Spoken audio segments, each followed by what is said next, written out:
बिस्मिल्लाहिर्रहमानिर्रहीम। अस्सलाम वालेकुम वीवर्स, क्या हाल है आप लोगों के? इंशाअल्लाह लज़ीज़ बिल्कुल खैरियत से ठीक ठाक होंगे।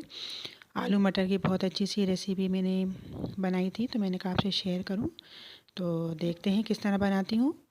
और देखें, ये भगोना लिया है, इसको फ्लेम पे मैंने रख दिया और इसमें 1 कप मैंने ऑयल डाला। चावल बना रहे हैं तो चावल में ऑयल ज़्यादा डलता है, तो 1 कप मैंने ऑयल डाला है। ठीक है, 1 मीडियम प्याज ली, उसके स्लाइस किए और वो मैंने ऑयल में डाल दी।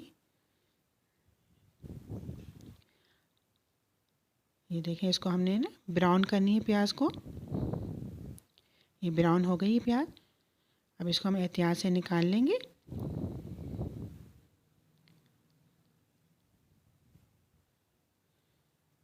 अच्छा, चूल्हा मैंने बंद कर दिया है, वरना ये अगर हम चूल्हा जला के रखते तो बहुत ज़्यादा डार्क हो जाती प्याज। फ्लेम मैंने बंद कर दिया था। और ये सारी प्याज मैं निकाल लूँगी ऑयल में से। अब इसी ऑयल में मैंने गरम मसाला लिया है, 2 मैंने बड़ी इलायची ली हैं, 2 जो पीस छोटे छोटे से आधे आधे इंच के हैं दालचीनी के, वो डाले हैं। 5 से 6 लौंग और 7 से 8 काली मिर्च डाली है, थोड़ा सा 1/2 टी स्पून सफ़ेद ज़ीरा, ये मैंने डाल दिया है। जब तक ये ऑयल के ऊपर आएगा गरम मसाला, हमने इसका वेट करना है। ये देखिए ऊपर आ रहा है गरम मसाला, बहुत अच्छी इसकी खुशबू आ रही है। एक बड़ा आलू लिया था, उसके मैंने क्यूब्स डाल काटे हैं और वो मैंने डाल दिए इसमें। ठीक है। अच्छा जी, इसमें ये आलू मैंने ना ब्राउन नहीं करने, इसको बस हल्का सा 10 से 15 सेकंड के लिए इसको हल्का सा बस ऑयल में ना फ्राई करना है, हल्का सा बिल्कुल।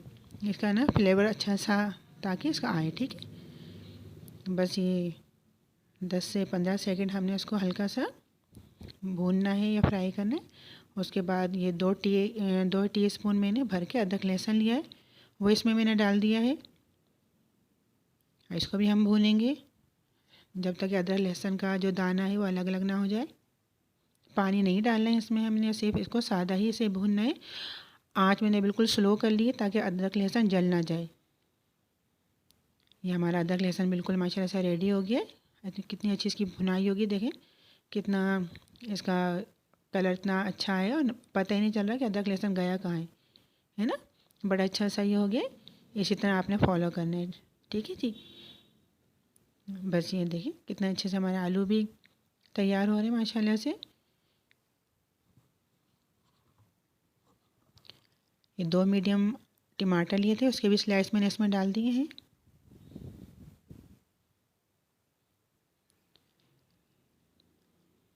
थोड़ा सा हमने टमाटर को हल्का सा हिलाया है। उसके बाद हमने ये ना बादियान के फूल, ये गरम मसाले की ही फैमिली से ताल्लुक़ रखते हैं, तो ये हमने 4 पीस डालने। इसको तोड़ना नहीं है ना, इसका पाउडर बनाना, इनको साबुत ही डालना है। ठीक है जी, बस साबुत डालें, इसकी बहुत अच्छी खुशबू होती है, बहुत शानदार सी की खुशबू आती है बादियान के फूल की। तो ये हमने इसमें डाल दिया। इसको हम अच्छी तरीके से भूनेंगे जब तक ये टमाटर सॉफ्ट ना हो जाए। इसको भूनते रहना है।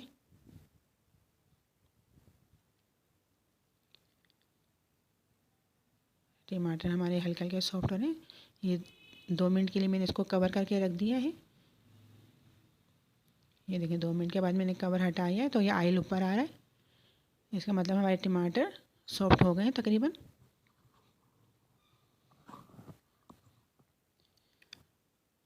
टमाटर हमारे हल्के से सॉफ्ट हो गए। ये आधा किलो मैंने मटर लिए थे, तो छिलकों का भी वेट होता है मटर में, तो छिलके निकलने के बाद ये 1 प्याली मटर बचे थे, वो मैंने इसमें डाल दिए। और बाकी ये नमक डाल दिया 1 टीस्पून, क्योंकि मसाला भूनते हुए मैंने नमक डाला ही नहीं था, तो अब डाला है मैंने नमक, ताकि सारी जो सब्जियाँ हैं सब में इसमें टेस्ट आ जाए नमक का ना। बस नमक डाल के हमने इसको थोड़ा सा मिक्स किया है, हिलाया है। इसको हम कवर कर देंगे 1 से 1.5 मिनट के लिए।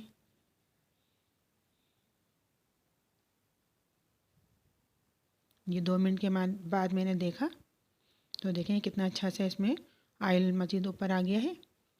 और देखें टमाटर और आलू का जो कलर था वो ख़राब नहीं हुआ है, बिल्कुल वैसा का वैसा ही है। कितना अच्छा इसका लुक लग रहा है मसाले का।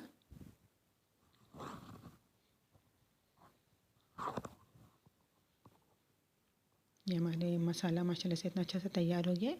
अब इधर डालेंगे हम 1.5 टीस्पून कुटी हुई लाल मिर्च, जो चिली फ्लेक्स होती हैं, वो हमने इसमें डाल दी। इसको हम भूनेंगे अच्छी तरीके से, ताकि जो मिर्चें हैं उसकी भी अच्छी से भुनाई हो जाए। मसाला हमारा माशाल्लाह से देखें कितना शानदार मसाला तैयार हो रहा है। इतना अच्छा सा मसाला हमारा रेडी हो रहा है। बस ये मसाला हमारा भुन गया, मिर्चें भी हमारी भुन गई। अच्छा, अब ये मैंने 3 कप या 3 प्याली मैंने पानी डाला है, क्योंकि आधा किलो मैंने चावल लिए थे, तो उसके हिसाब से मैंने 3 कप जो मीडियम साइज़ होते हैं चाय के, वो मैंने डाले।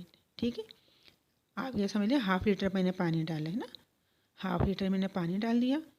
अब पानी डाला है तो ज़ाहिर है नमक फीका हो गया, तो हमने नमक और डालना है, तो मैंने 1.5 टीस्पून नमक और डाल दिया, उसको कवर कर दिया जब तक इसमें पानी में जोश ना आ जाए। चावल मैंने दिखाया आपको, मैंने भिगो के रख दिए थे 20 मिनट पहले ही।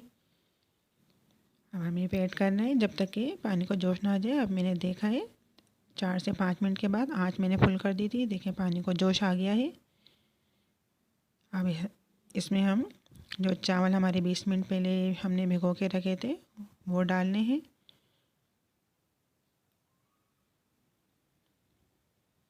आराम से ये पानी आँच मैंने स्लो कर दी। ये आराम से हमने चावल इसमें डाल देने। ये सारे चावल मैंने इसमें डाल दिए। ये देखें, जब हम चावल डालते हैं तो पानी तकरीबन 1 इंच ऊपर होना चाहिए। भीगे चावल जब हम डालते हैं तो उससे चावल बड़े अच्छे दम होते हैं। 1 इंच पानी ऊपर हो और 1 इंच नीचे चावल हो, तो उस पानी में चावल बहुत अच्छे हमारे दम हो जाते हैं।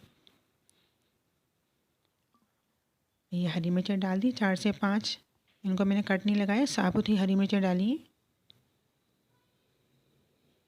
वरना अगर मैं कट करके डालती तो ज़्यादा स्पाइसी हो जाता, तेज़ हो जाता, खाने में थोड़ी प्रॉब्लम होती। बस ये कवर कर दिया मैंने जोश दिलाने के लिए। ये देखिए हल्का हल्का जोश आ रहा है। मैं इसको थोड़ा हिला लेती हूँ। हमें इसका ना फुल जोश चाहिए, ताकि चावल अच्छे से हमारे दम करने में हम आसानी हो, पानी खुश्क हो जाए। ये 1 मुट्ठी मैंने हरा धनिया काट के इसमें वो भी डाल दिया।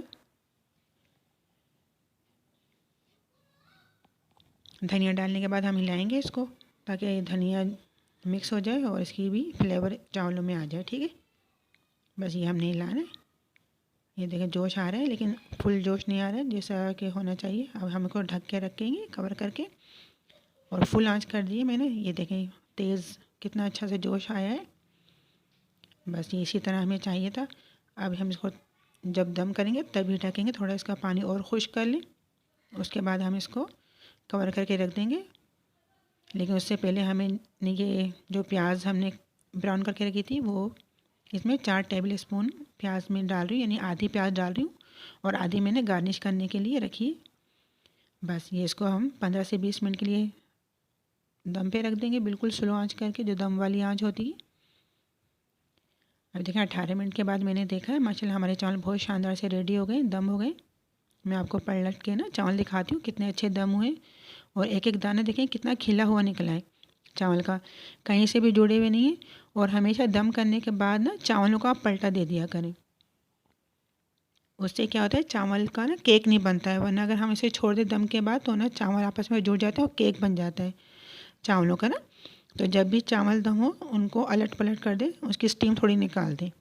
बस इसको हम अब डिश आउट करेंगे और आपको दिखाते हैं इसकी फ़ाइनल लुक। ये देखिए मैंने शामी कबाब के साथ रखे हैं आलू मटर का पुलाव, कितना शानदार लग रहा है। इसको रायते के साथ, सलाद के साथ इस्तेमाल कर सकते हैं। बस यहाँ पे मेरी वीडियो ख़त्म होती है।